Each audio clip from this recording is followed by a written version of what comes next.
marcher sur la puissance de l'ennemi. Nous allons lire un passage magnifique qui se trouve dans l'épître de Paul aux Éphésiens, dans le chapitre 6, à partir du verset 10 jusqu'au verset 17. Au reste, fortifiez-vous dans le Seigneur et par sa force toute puissante. Revêtez-vous de toutes les armes de Dieu afin de pouvoir tenir ferme contre les ruses du diable, car nous n'avons pas à lutter contre la chair et le sang, mais contre les dominations, contre les autorités, contre les princes de ce monde de ténèbres, contre les esprits méchants dans les lieux célestes. C'est pourquoi prenez toutes les armes de Dieu afin de pouvoir résister dans le mauvais jour et tenir ferme après avoir tout surmonté. Tenez donc ferme, ayez à vos reins la vérité pour ceinture, revêtez la cuirasse de la justice. Mettez pour chaussure à vos pieds le zèle que donne l'évangile de paix et prenez par-dessus tout cela le bouclier de la foi avec lequel vous pourrez éteindre tous les traits enflammés du malin. Prenez aussi le casque du salut et l'épée de l'esprit qui est la parole de Dieu. Amen. Que l'on soit chrétien ou pas, chacun sait qu'une maladie physique exerce une certaine influence sur l'esprit du malade. C'est pourquoi les médecins reconnaissent l'importance de l'état moral du malade dans la lutte contre la maladie. Un esprit sain dans un corps sain, rien de tel.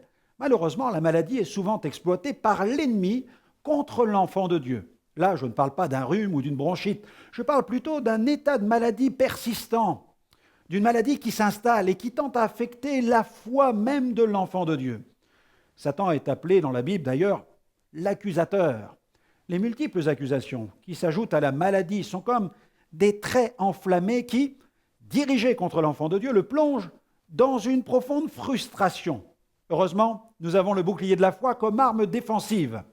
Nous pouvons marcher sur toute la puissance de l'ennemi, triomphons de l'accusation, en regardant à la rédemption acquise par Jésus. Il est notre avocat. Par son sang précieux, nous sommes lavés de tout péché. L'accusateur, le diable, a été vaincu par le sang qui était versé sur la croix. N'oublions jamais que si Jésus est notre sauveur, alors nous sommes déclarés justes. Le sang de Jésus nous lave de tout péché. La Bible dit aussi que nous avons la guérison dans ses meurtrissures.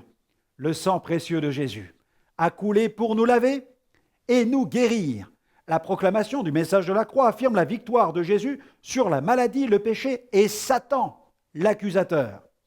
Lors d'une campagne d'évangélisation, une chrétienne s'est avancée à l'appel pour la guérison divine.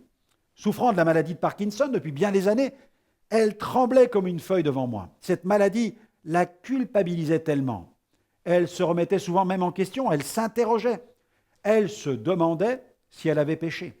C'était un véritable blocage dans sa vie spirituelle. Cependant, elle n'avait jamais perdu de vue le fait que Jésus puisse à tout moment la guérir. Et ce soir-là, au moment de la prière, les tremblements se sont arrêtés. Elle a été guérie. Fini la maladie, mais aussi fini le sentiment de culpabilité. Jésus peut guérir de toute maladie, mais il veut aussi délivrer l'enfant de Dieu de tout sentiment de culpabilité. Alors j'aimerais vous recommander cette prière aujourd'hui. Seigneur, garde-moi de douter de ton amour, de ce que je suis sauvé, justifié par grâce, et merci de m'avoir donné autorité pour marcher sur toute la puissance de mon ennemi. Je veux proclamer la victoire en ton nom.